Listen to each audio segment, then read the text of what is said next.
គ្រូនឹងមករៀនទាំងអស់នេះថ្ងៃនេះអូមីមេម៉ាអាមេរៀនថ្ងៃច័ន្ទ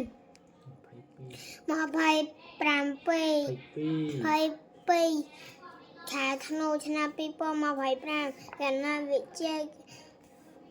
មេរៀនទី7វិធីដូកនិងវិធីដកមានចំនួន1ខ្ទង់លំហាត់ចូលកូនបំពេញចំនួនក្នុងប្រអប់9ដក7ស្មើ2 9ដក3ស្មើ6 9ដក6ស្មើ3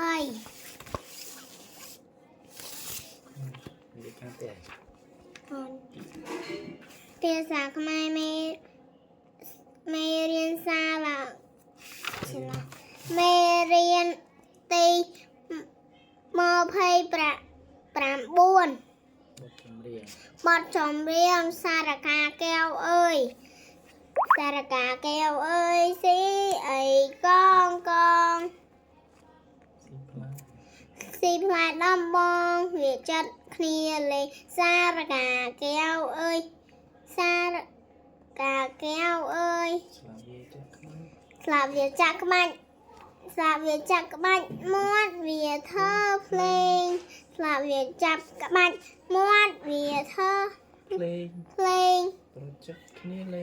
ប្រចិត្តគ្នាលេងសាលើមេឃព្រឹក្សា